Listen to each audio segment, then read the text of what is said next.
what the private equity, oil and gas infrastructure of America did with the shale revolution literally made the world as good a place as the internet revolution. That was April 2020. Funny, we got on the phone and the CEO of Kane's like, well, Chuck, we need to let you go for performance. I was kind of like, all right, I'm pretty sure I didn't cause minus $37 oil, but if you think I have that power, a lot of kind of figuring out life is just getting comfortable with yourself. Brene Brown's basic theory from all her research, we do dumb stuff, drink too much, act out when we don't feel worthy of love.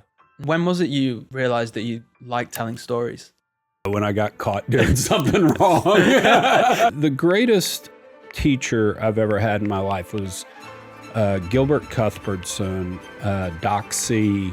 Doc's political theory was myth, power, value. You use myth to convert values to power. You're always framing a narrative to achieve your goals. I think you have to be vulnerable in that too. Content's got to be authentic. You got to have a twist on it. You got to be funny. I need a bro in finance, 6 foot, blonde hair. Inadvertently built a media company. We created an AI enterprise software solution. Tell me what's next for Collide. We'll hopefully do a... Chuck Yates, Galactic Viceroy. Chuck Yates needed a job. Now he has a job selling AI to energy companies. You're breaking news. We're going to rebrand the podcast this week. Oh, we really are. We're going to call it Chuck Yates Got a Job. I'm going to start talking more about AI type stuff. I mean, it's kind of romantic. 5 years of Chuck Yates needed a job, and we finally romantic. You're too kind. we finally arrived. But yeah, I'm excited for this conversation. I think one day Netflix is going to make a docuseries about Chuck Yates, or maybe a biopic. I don't know. Who would you want to play in your biopic? Oh, clearly Brad Pitt's playing me, right? I mean, it's a no-brainer for sure. Yeah, exactly. Especially with the three-piece suit that you got going on today. We were just chatting before. This is Chuck's formal. Every time I've met you, you've been wearing a awesome hoodie. Yeah, and I was a bit disappointed when I didn't. We are in August in Houston, Texas. It's very fair. The hoodies are a little rough during the summer, but you can tell I'm out selling software today because I've got jeans on. So jeans and usually a t-shirt or a collared button-up shirt is the jam for selling software because, you have equal parts. I don't think I want to fully scare people with ripped jeans and a Motley Crue t-shirt or something. But at the same time, I do kind of have to be Chuck Yates, so. Yeah, no, you look the part for sure. Yeah. So and plus, if I kind of look a little bit homeless, maybe I can charge more for the software. They'll pity me. I'll throw you in a discount. Yeah, exactly. Exactly. All right, man. Well, you've had a bit of a roller coaster journey to get to Chuck Yates has a job from needed a job. And I want to zoom back right into the beginning of your journey, growing up in Richmond, Texas, and all the roller coaster days of private equity up until you met Colin and the team at Digital Wildcatters. But yeah, let's start off in the beginning. What was it like for you growing up in Richmond, Texas? So Richmond, Texas was, when I grew up, it was a small town that happened to be near Houston. So it's about 25 miles southwest of downtown Houston, and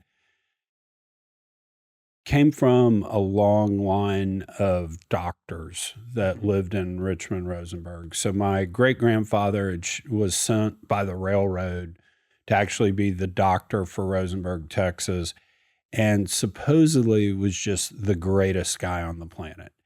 Drank way too much, but everybody was okay for that because my great-grandmother was supposedly 4'11" and just a shrew. I mean, she was mean and nasty and ornery. And so everybody was like, well, it's okay that Dr. John Sidney Yates drinks a little much. He has to put up with that wife of his. But just amazing stories about my great-grandfather coming over, sleeping on your front porch while you were sick, taking care of you. He would deliver babies and nobody would be able to pay. And people would offer, well, we'll give you the mineral rights to this ranch. And my great-grandfather, supposedly, if he had enough money for Jack Daniels on Friday night, he was good. You pay me when you can. So he would a lot of times when somebody couldn't pay the bill, they would name their kid after my great grandfather. And so there are people out there with the first name of Yates, and there are a lot of John Sidneys that run around. And so that was great grandfather. Grandfather became a radiologist, started the radiology department at St. Joseph Hospital in downtown Houston, but lived out in Rosenberg.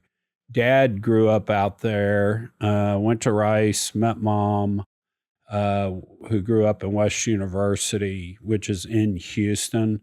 And so when Dad graduates med school, Mom's teaching biology to put Dad through med school. They move back to Houston, and family lore is it all came down to me and whether I got into St. John's. So St. John's is the most prestigious private school in Houston, and I went to interview for kindergarten. And if I got in, we were going to move to West University, where Mom grew up. If I didn't, we were going to move out to Richmond, Rosenberg. And so anyway, that morning of my interview, supposedly I threw a hissy fit. I'm out in the car. I won't go in for the lady to interview me. She has to interview me in the car. Of course, my mom's just mortified, right? And Mom called back the next day. I'm so sorry. Is there any chance we can get Chuck another interview? He must be getting sick or something. And the lady's response was, no, we saw all we need to see. He's very ordinary. The rejection letter, and I'll get you a copy of this, and maybe Jacob can pop in this rejection letter. It didn't say, well, we had so many great candidates, sorry we couldn't offer a place. It said, after interviewing Chuck, we are quite confident he could not handle our curriculum. I mean, what was it that made them say that? I have no idea. I've never thought of myself as stupid. Maybe I am. But anyway, so mom to this day, however many, 50 years later, still claims Dad must have doped me up on syrup that morning to get me to throw a fit.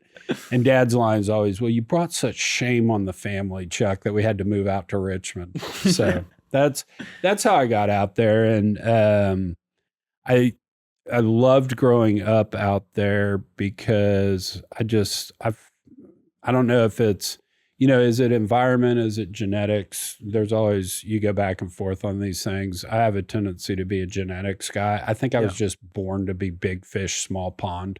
Yeah. You know, and that's what that environment out there gave me. And a lot of the reason I didn't worry about failing in life was I knew Richmond, Texas would always take me back, so. And when was it you realized that you liked telling stories? When I got caught doing something wrong. To get you out of trouble growing up. That's when the skill started. Yeah, exactly. So the greatest teacher I've ever had in my life, and I've had many great teachers, so I'm not shortchanging. I don't want to shortchange anyone, but the best teacher I ever had in my life was Gilbert Cuthbertson, Doc C, who was my political science professor at Rice. And Doc's political theory was myth, power, value. You use myth to convert values to power. Yeah. His examples would be George Washington and the cherry tree, that famous story of Dad, I can't tell a lie, I chopped down the cherry tree. Total made up story. I mean, that didn't actually happen. And so a lot of the way Doc looked at the world was, okay, that's not the way it happened, but that's the way it should have happened. You're always framing a narrative. Yeah. To achieve your goals. And it's interesting when you adopt that in life, you figure out you got to be able to tell a good story. Yep. You got to have a twist on it. You got to be funny. I think doing the podcast, other elements I realized is, Colin McClellan will say, content's got to be authentic. It's got to be genuine. It's got to be you. And I agree with that too. But I add the Chuck corollary, by the way, cool talking about myself in the third person. Chuck doesn't like it. No, but No, the Chuck corollary is I think you have to be vulnerable in that too. You've got to share a piece of yourself with folks when you're telling that story for people to really buy in. It's hard to connect when you don't have that authenticity, I think. Totally. Yeah, and people can tell. I mean, we've grown up with social media, Instagram Live, where you can definitely wheat from the shaft, in terms of who's real, who's not being real, who's sharing, who's not sharing. It's interesting you mentioned political science. I actually studied history as well. Okay. And people always like, why do you study an arts degree? But the world is made up of stories. Like everything we see, like everywhere you go. Funny how the good guys have won every war. Exactly. They just frame the narrative in the right way. And moving on to private equity, that's storytelling as well. To pitch investors, you have to be able to tell a good story. Yeah. So tell me about your jump into private equity. No, I found when in private equity, the simpler, more concise I made the story, the more analogy I used, the better I did. Because at the end of the day, you're right. I mean, it's you have a really smart person who's a CIO of, let's say an endowment, a university fund, whatever the case may be, pension fund. They're really smart. They're not an oil and gas expert. So getting in and talking about a frack over their head. And it should be. I mean, that's not their core competency is figuring out how much to allocate on a big macro basis, should have this much in public equity, this much in public debt, this much in private equity, this much exposed to energy. That's what they really do well. And then it's your job to give them the exposure that they want. And so being able to frame that up, simple stories, is really important. And I want to zoom in. So you graduated political science at Rice University. And after you did your MBA in finance? You missed so I spent a semester at the University of Texas Law School. Oh, okay. You did some law? Big, thick book, tiny print, no pictures. That's bad. Give me a graph, some pretty colors on it. And so I defaulted back into Rice Business School because I didn't know what to do. You're still figuring out like what. And that's where I've figured out finance. And finance is really. I love that you call it finance. Well, what would you call it? Finance. I need a bro in finance. 6 foot, blonde hair. No, that's you, Chuck. There we go. Exactly. I do need a song like that. That would be cool. I don't know that we should bring back that TikTok trend just for Chuck Yates and all of your hoodie collection. There we go through one by one. I like it. That'll be the Netflix thing. What I found, if you think about at its core what finance is, it's taking the language of accounting and converting it to value, right? Because at the end of the day, it's risk, reward, trade-off. Yeah. What should be cost of capital type things. Yeah. And a lot of that's telling a story. Yeah. Right. And so I just kind of was like, holy cow, this is sort of my jam. And so that's when I figured out I wanted to be an investment banker. And the folks at Stevens Inc. in Little Rock, Arkansas were kind enough to hire me. So 20 years you spent in private equity, Stevens, and I think, was it Keynes as well you worked at? Yes, Kane Anderson. So tell me about like the big shale boom. I think at one point you were managing like 8 billion in an energy fund worth 150 million at the time. Things were going up. You were living the rock star life, riding around in private jets, getting butt tattoos. Smoking dope with Mike Tyson. Tell me about the high of the roller coaster. So it was amazing what we did. I actually want to be serious for 1 second. What the private equity, oil and gas infrastructure of America did with the shale revolution literally, I think, made the world as good a place as the internet revolution. And I truly believe that. And I don't think I'm just being a homer for it.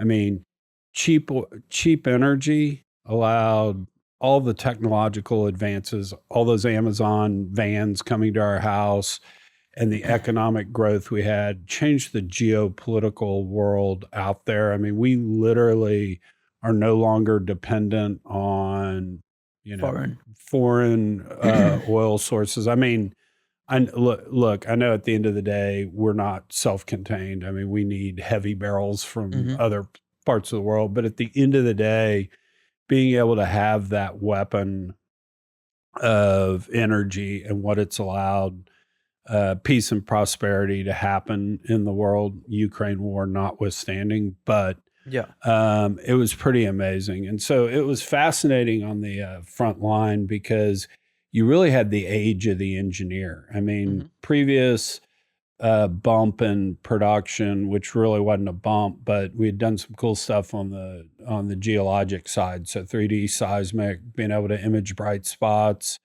That was cool stuff. But being able to tap the potential of these shales, because we'd known they were there forever, and just engineers and how I mean, everything the engineers thought of shale were probably wrong, but an engineer is perfect at suggesting something, monitoring it, measuring it, making an adjustment, monitoring, measuring it. And so just stepping our way through the shale revolution was pretty amazing stuff. When was the moment when like the shale revolution like really kicked off? Was there a moment when you're like, okay, this like there's a wave coming? Yeah. I remember kind of the first time we really hit a big home run, and it was Lyco. And Lyco set off the Bakken. Bobby Lyle was the CEO, and it's crazy. He had 60,000 acres in the sleeping giant field, and the only reason he had those 60,000 acres, literally no one would buy it from him. And he talked Halliburton into giving him some money because he had a theory if he would drill 9,000 feet horizontally. And he said he was fracking them. This was early 2000s, so it was basically a glorified acid job. But he said he was putting a frack on them, and he drilled 11 wells that were just great. We came in and financed them, and we wound up making, I don't know, 6 or 7 times our money, selling it for $450 million. And boy, the light really went off there, because people don't remember, before the shale revolution, I mean, almost every well you drilled was a unique event that had no tie to another well. You were drilling a bright spot. Do I hit it? Do I find the porosity? Okay, maybe I'll have a couple of offsets to drill. You're just guessing. You're kind of guessing, and it's unique risk each time. Where with the shale revolution, you'd have 60,000 acres worth of that same shale. And if you got it to work, you could literally drill hundreds and thousands of wells in that formation. And I remember the light going off with like, of holy cow, this is a game changer. This is totally different. And as an investor, you have like certainty that, you know, we're not gambling, we're not rolling the dice here. We know that our investment is going to see. Yeah, I remember making the pitch fundraising at some point of, we don't drill dry holes anymore. We may not get our money back for drilling a well, but we don't sit around and make pipe set decisions. You're too young. You don't even know what a pipe set decision is. I have no idea. Man, back in the day, you'd drill a well and you'd look at the log, and you'd have to sit there and make a call of, do I set pipe and do I frack it and complete it? Will I get my money back on, because setting pipe and fracking costs money. And so it was like, will I get my money back on that? And so set pipe decisions were a big freaking deal. I mean, you sat there in the van and the log printed out, and you'd have, a couple hours there of, what are we going to do here? Because, your equipment's running. And the shale revolution, you were going to frack every well. I mean, because you knew it was going to produce. You didn't know if it would be a 10x well or a 1x well, but. And for an average listener out there who doesn't know anything about oil and gas and shale, like, how would you dumb it down to speak to a 5-year-old? Uh, Explain the shale revolution to how do you explain it to your daughter? that's a good question. Maybe the analogy is Walmart.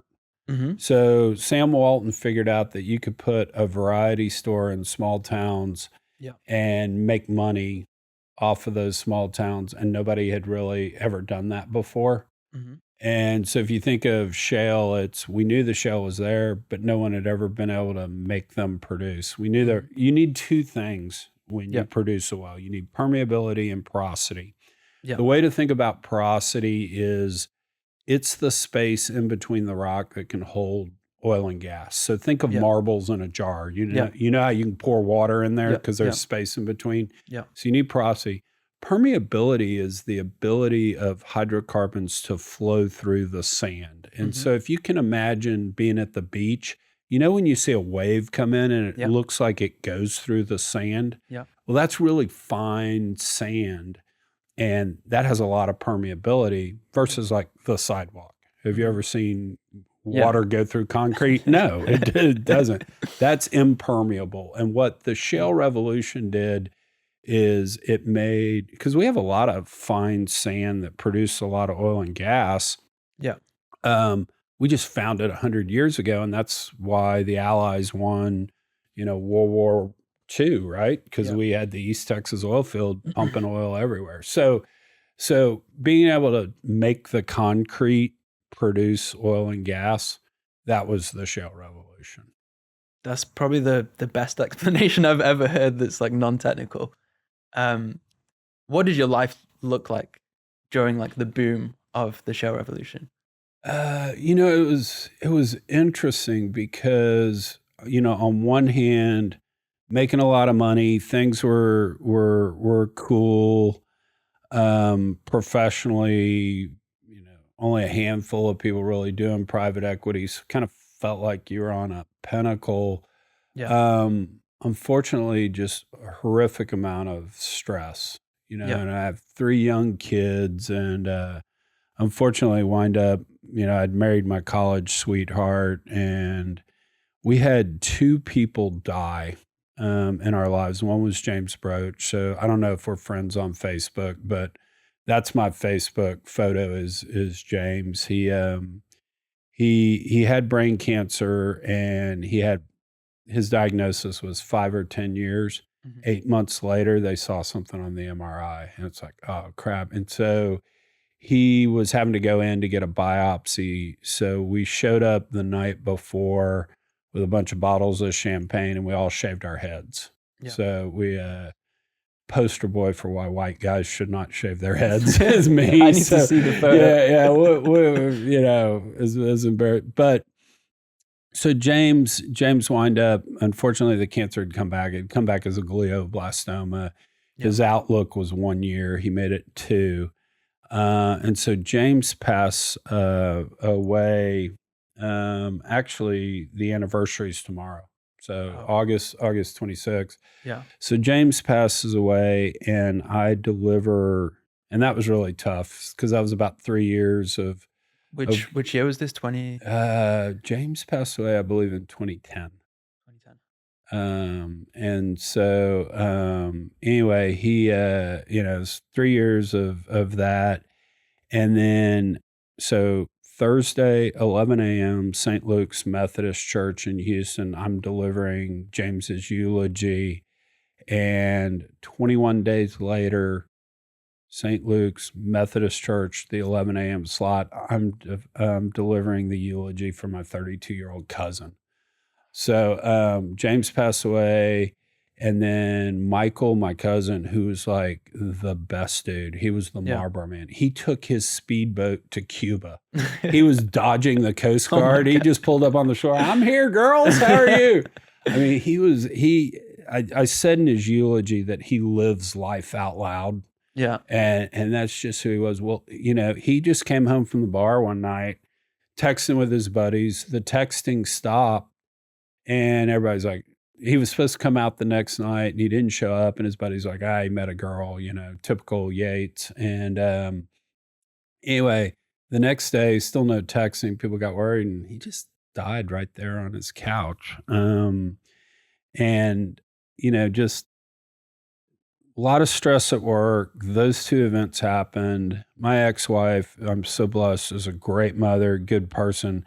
Unfortunately, just didn't have the communication skills to be able to navigate that scenario, and so which was, in fairness to her, probably more on me. That sounds misogynistic, and I don't mean it, but it should have been on me. So wind up getting a divorce in the middle of all this professional stuff.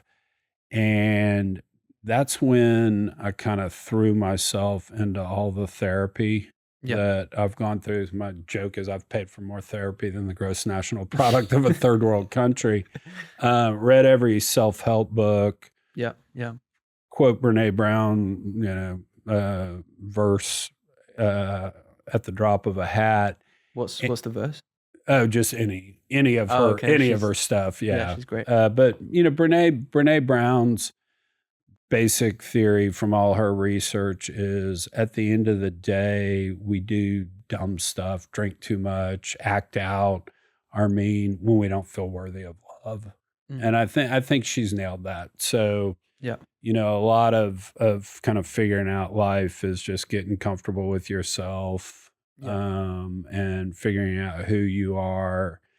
But so it was weird kind of living this dichotomy. You had this like riding high worth, I don't know, 150 million at one point, and then in your personal life, like things were and just a lot of stress at the office, and having 3 great kids. And I kind of, a lot of the reason for the divorce was the pressure was so much that I wasn't being a good father.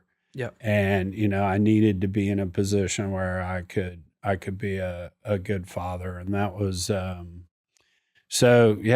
crazy. That's why when it was time to get fired, I was like, whatever. I was I've kind of been, it felt like nothing. So yeah. When was this moment when you got fired? And let's talk about the rebirth of Chuck Yates. So that was April 2020. Okay. So it was funny. We got on the phone, and the CEO of Kane's like, "Well, Chuck, we need to let you go for performance." So I was kind of like, "All right, I'm pretty sure I didn't cause minus $37 oil, but if you think I have that power, great." And like I said, it was I'd done enough work kind of with my priest, with my therapist. I'm not trying to be an evangelical here, but I'd got it out a bunch with Patrick. That was I think the biggest thing. I think the biggest misconception I'd always had, because I'd always gone to church. My parents made me go to church, and I think until kind of I start going through the divorce, and wind up spending a lot of time with Priest Patrick, I always kind of felt like you had to go to church, because if you don't, you'll go to hell. Mm-hmm. And I think Patrick was, no, there's this cool dude, Jesus, that wants to have a relationship with you. And so I'm not pushy about religion. You be you, I'll be me. Yeah. But I think that was really important in terms of just coming back to the Brene Brown of, do I feel worthy of love? Yeah. And I think everybody, so I think looking back, I probably spent too much of my time seeking my ex-wife's approval to fill that worthiness bucket. Yeah. And if you're going to do that with anything kind of temporal or of this world, you'll always be disappointed. I mean, my best friend on the planet, who's showing up here actually in a little bit, but I mean, he pisses me off periodically, so I don't want to have to depend on him for it. So, so kind of going through there, getting the mindset right in terms of God, all the therapy, tying it together. Yeah, when I got booted, it was like, whatever. It's a strong mindset that takes a very long time, I'm sure, to develop. Oh, it's not easy to get there. And I'm not there every day. I mean, there are moments where I wake up and you don't want to be around me. So why did you start a podcast in 2020 after getting fired?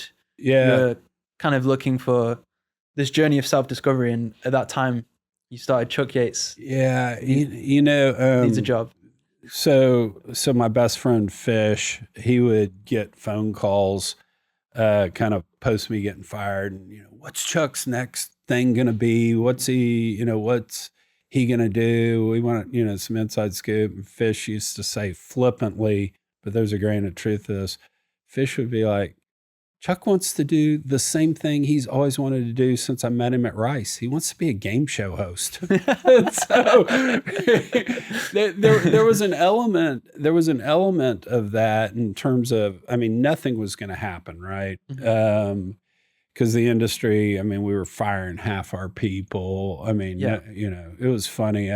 It's boom and bust, right? It's kind of like, and we were in the middle of the biggest bust we'd had, right? And it was funny because when I was negotiating my separation agreement, it was like, they were like, hey, no matter what happens, we'll waive any non-compete. And I was like, well, I'm willing to take a lifetime ban from the industry. So that's my starting point. There was this, I like to hear myself speak, no question. There was two. I wanted to at least have an avenue of kind of creativity. I like to be funny. But the third thing was there was an element of keep yourself relevant. Yeah. And that's what it did. So when did you first meet Colin and the Digital Wildcatters team? Have you heard this story? I've never heard this story. So I'm going to tell my version of it. Me too, Colin. So we're on Twitter, right? And I had gone off. I joined Twitter when it first came about. Like, yeah, I have Chad Ochocinco's cell phone number because he direct messaged it to me. I had at one point I traded DMs with Kim Kardashian, and just because I pinged her that I liked something. She said thanks. It wasn't like but and so I'd been on Twitter, but then there was this element of kind of about 2 years before I got fired at Kane where I was like, I shouldn't be being an idiot on Twitter because, Kane always wanted to get rid of me. Yeah. But I was like, I shouldn't make it easy for him. So I went off Twitter. So post getting fired, I jumped back on Twitter and I became kind of a novelty for energy finance Twitter. Ooh, it's private equity dude on here. And so anyway, I'd gone back and forth with Colin and I emailed him and it said, Colin, Chuck Yates here, call me. And Colin's supposedly running around the office going, who is this asshole? Yeah. And Jake's like, no, he's a big deal. You better call him back. So Colin and I went out to Anthony's, which is out in Simonton, think Fulshire. Great restaurant, totally my jam. We went and had dinner out there and wound up having way too much to drink. And cute blonde country music singer was up on stage and she was doing a Jewel song. So I FaceTimed Jewel and went up and showed the girl that Jewel was watching her sing her song. And Colin thought that was really funny. It didn't work. The country music singer wouldn't go out with me. And of course, Jewel's like, God, really? Do I have to do this? Yes, Jewel, this is important. Look how good looking she is. Jewel's like, all right, fine. So that's how we met. And, I had recorded 3 podcasts. Mm-hmm. And a couple of days later, I'm like, you want my podcast? And literally they were up in 24 hours. So what was your first belief in, what was it about Colin that you saw and you're like, okay, I still haven't had that moment. Still working it out. No, it was so, he's publishing my podcast. I was recording him down in Richmond. Yeah. And about 6 months into it, I was sitting there going, nobody's going to call. Nobody's, this sounds stupid, but there was always this kind of back of my mind, somebody was going to call, Chuck, you're my guy, come do X, Y, Z. Mm-hmm. And, in fairness, the industry was in such bad shape that I'm not sure that was going to happen anyway, but there was a little bit of just Hope. Yeah, maybe. But, never got that phone call. So at about 6 months, I just called Colin and said, hey, I'm going to start showing up at the office. He goes, what are you going to do? And I go, not day drink. I can't, I don't want to start day drinking because I'm sure I'll be really good at that shit, And so I started showing up and, from time to time, the line I walked with Digital Wildcatters was, and this is a funny story. So Thomas Ackerman of Carnelian's a dear friend. And when I got fired, he might've been the first person I told kind of outside my parents. Yeah. And he told me, he said, hey, don't do anything for 6 months. Anytime you feel like you want to do something, text me. Just any hour of the night, text me. I don't care. Random thoughts. At the end of 6 months, we'll grab a bottle of wine. We'll read through the text and figure it out. And so we did that 6 months later. And I'm sitting there with Thomas and he goes, you texted me 37 times. I will never fucking manage people ever again. So when I was hanging out at Digital Wildcatters, I think the deal was Colin said, hey, can you do this for me? And I'd say, nah, that feels like managing people. He wanted me to be the interface with the other podcasters. Nah, I'm not going to do that. Managing people. That being said, if they needed my Rolodex, yeah. Hey, one time I was asleep on the couch and they came rushing in. Oh my God, we got to get to this company. We've got to get them to sponsor our event or do something. I was like, well, I'm on the board. Who do you want to, so I would allow them to use my Rolodex. I also kind of think I never thought I'd relish the role as the old guy, but yeah. I love it. I love being the old guy. And so they would come in and say, oh, we're going to do this. I go, no, you're not. Why not? I go, because I screwed it up in 2007. And then I screwed it up again in 2011. And just for good measure, I screwed it up in 2018. Here's why that doesn't work. Oh, okay. So it's been a wild ride because we really didn't know where we were going. I think, Colin and Jake had started oil and gas startups, the podcast, just because they wanted to hear about energy technology, and there was no place to do it. Yeah. And inadvertently built a media company. Colin had written a white paper for Collide, our knowledge share app, back in 2019. I think Andreessen Horowitz had written a white paper about the unbundling of LinkedIn, that you were going to have more specific communities for different verticals. Yeah. And billion-dollar businesses. So we always kind of had that. And we'd messed around with building Collide and inadvertently using AI to build that, we created an AI enterprise software solution. Yeah. And spent a lot of time figuring out market fit and where it would work. And that's what we're doing now. And knock on wood, it feels legit. I mean, it's pretty crazy to see the evolution of Digital Wildcatters to Collide to AI enterprise software today. But it just goes to show you the power of content. Like you started off with content, you built community, and with that community now you're able to create a whole new AI enterprise product and sell into it. Let's do this. So our private our venture capital backer is Mercury Group here out of Houston.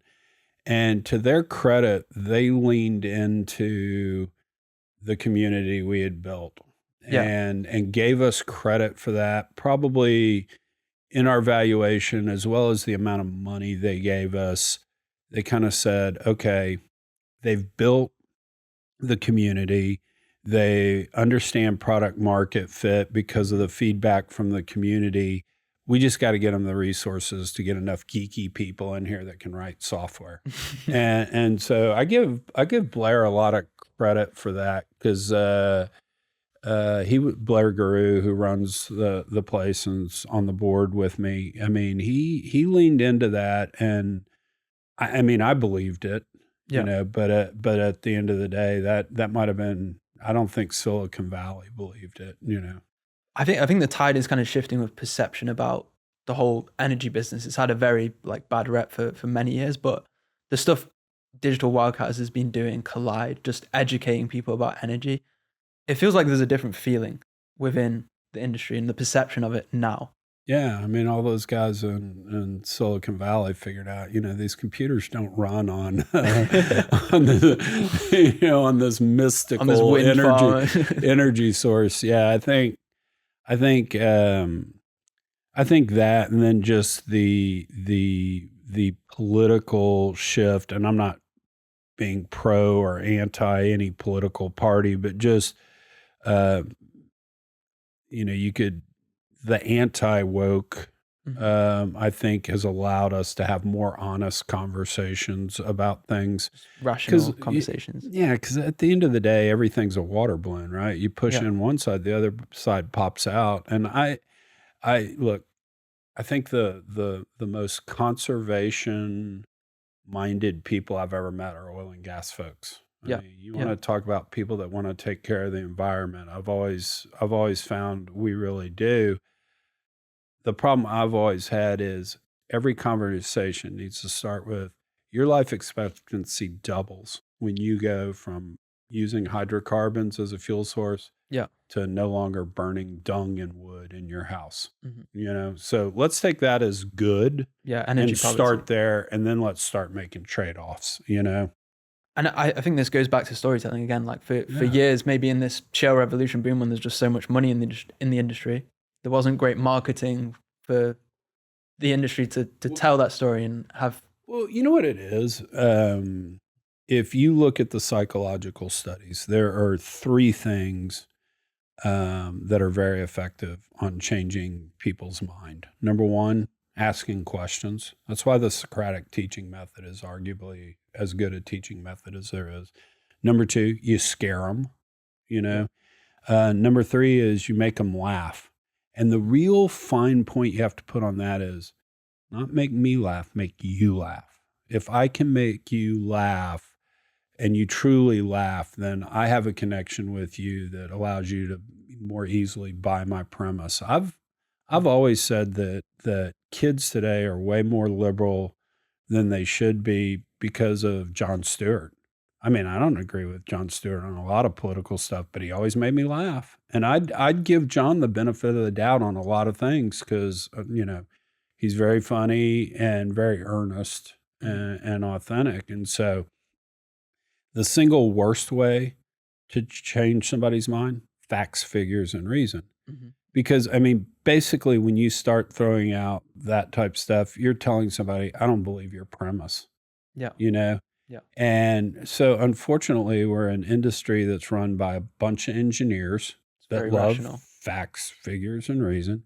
As well as, you know, when you think about it, a barrel of oil gets sold into the market and you get a price. This is not Nike versus Adidas. You know, my shoes are better. So there is no culture of kind of marketing and having to tell a story on this. And so that's why we've been so bad at it. I think things are changing now though. Like I love what you've been doing with Landman Reacts and like even that getting picked up in like Business Insider. Like it shows there's a shift. Do you know what I mean? Like tell me more about why you decided to start that series. I thought it was awesome. That was funny. We so I literally called Matt Toohey and Gates Mueller and said, "Hey guys, we ought to do a show, you know, Landman React." And they said, "Great." And I said, "Can you do it tomorrow morning at 10?" And they were like, "Yeah, sure." And 15 minutes before we started, they were like, Boar on the shale floor needs to join this. So they call him and they're like, can you patch in? And he goes, yeah, I haven't watched the first episode yet. But he had a 15-minute head start. So yeah.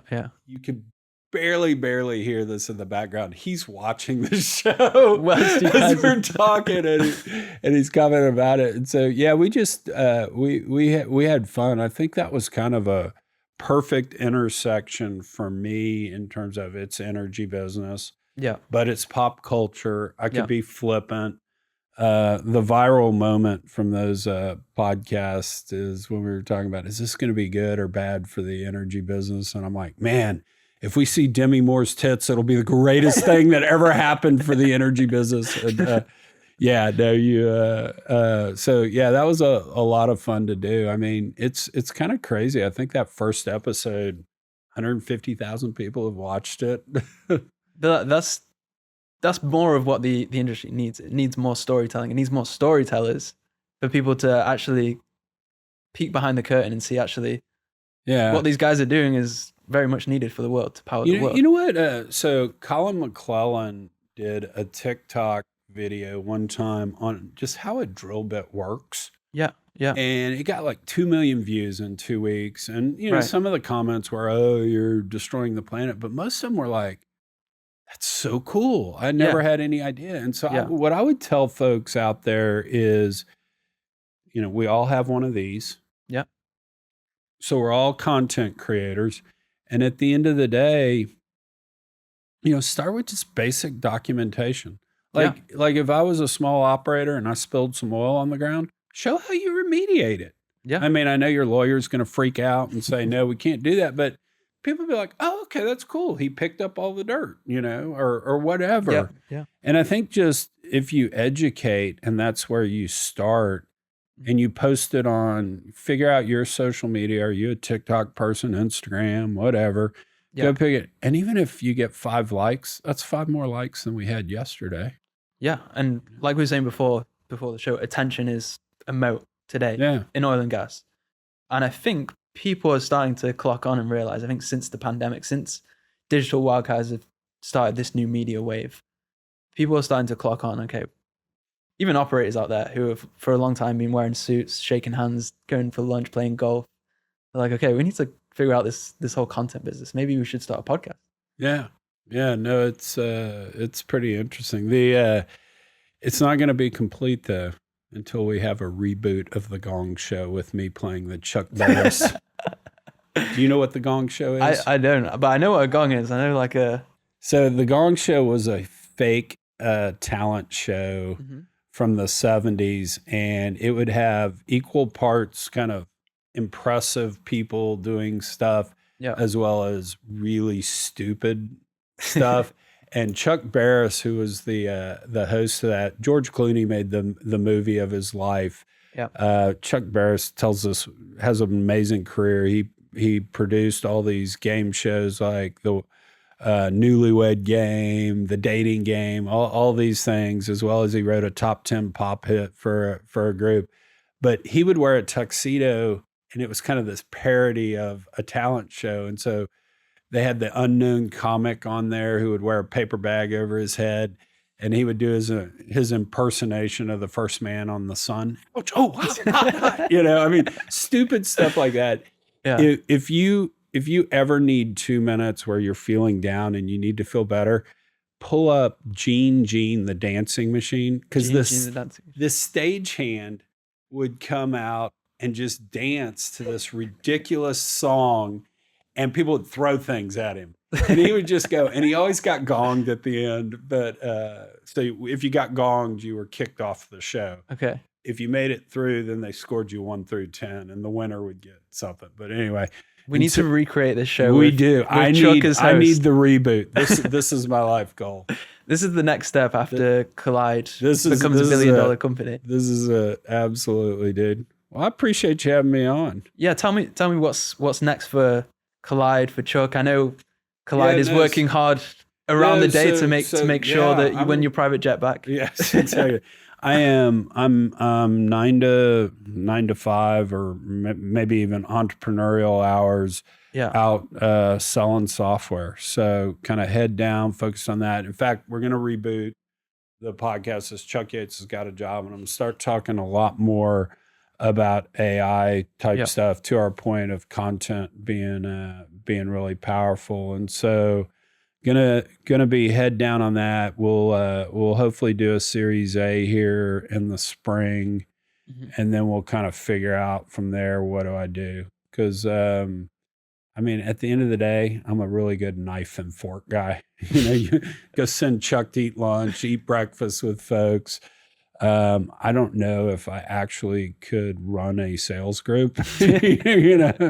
Go back to the I don't manage people. Yeah. It's I'm pinch hitting as head sales guy right now, and we'll see where that goes. You're laying very strong foundations regardless. I appreciate you saying that. I have one final question. Yeah. I need you to tell me about this famous hoodie collection, the famous Mike Tyson hoodie, and the rest that are in your wardrobe that you aren't wearing today. So the Mike Tyson story is great. So I throw a charity roast every year. Yeah. And we took a year off because of the pandemic. We're roasting Brian Sheffield. And Brian's best friend, who had been a trader with him back in Chicago before Brian got back into oil and gas,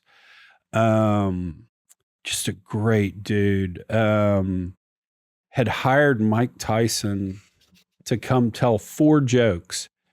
And Mike Tyson gets up at the roast. I mean, think 800 people in the audience, gets up there, tells 4 jokes about Bob, not even Brian. He got it totally wrong. And no one's gonna tell it that. And he ran off. And I was kind of like, that's uncool. Because the way I view the roast is, it's my wedding day. I'm the wedding planner and the bride. And so when I get done speaking, I usually just get drunk. I sit on the stage with a bottle of champagne and I drink the whole thing, because a lot of stress involved in that. So anyway, I chased Mike Tyson out to the parking lot, and I'm like, hey, Mike, paid you a lot of money to be here tonight. Why don't you just come hang out with us? Jeff Ross is here. He wants to hang out. I used to box with Lou Savarese, who had fought Tyson back in the day. I'm like, Lou's here. He wants to hang out with you. We're just going to have a good time. You'll love all these people.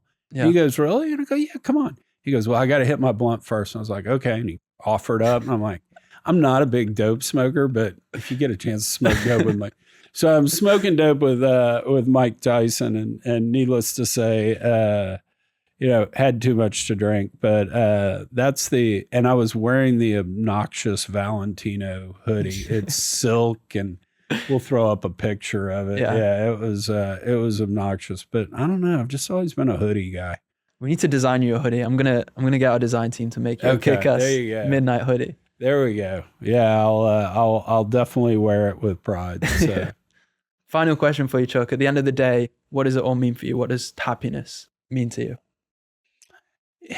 That's a really loaded question. There's some great ways to think about happiness. I mean, one of the things, I think it was Thomas Jefferson that used to say, what do you want written on your tombstone?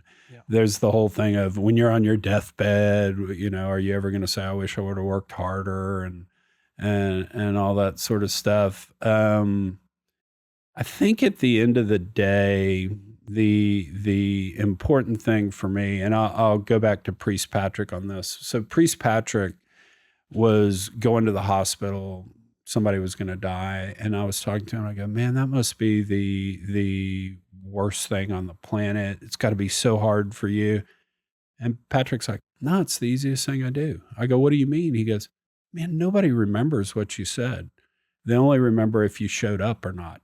They'll always go, Patrick was there, Mm-hmm. And so all I got to do is show up. I don't even have to have anything good to say. I show up, I hug. And so, being able to say I showed up, I think's 90% of it.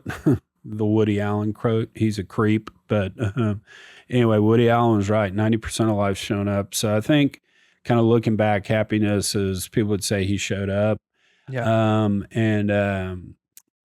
On one podcast, they were talking about me one time, and the host said, Chuck Yates has made more people in this industry be comfortable to be in their own skin. And that just meant a lot. So, I mean, if I kind of use that as my North Star, I'm ultimately going to be happy if that's what people think about me and what I'm doing. Showing up, being authentic, like being okay, being vulnerable, and just making people feel okay being themselves. Yeah. You know? So I think that's a solid philosophy to have in life. And it'd be nice to have a fucking plane back. Hell yeah, man. Let's get Chuck his plane back. Yeah, let's definitely do that. Road trip on me. We need that for the biopic with Brad Pitt back on the plane. There we go. Where can people find more about your podcast? So Collide, I'm Nimble Fatty, PHATTY. On Twitter. I'm also that on Instagram. Chuck Yates on Facebook. Collide.io, of course, and LinkedIn. And soon to be Chuck Yates has a job. Chuck needs Yates a job. has a job. Chuck Yates has got a job. Thanks for having me on, dude. I appreciate it, Chuck. It was great having a conversation with you.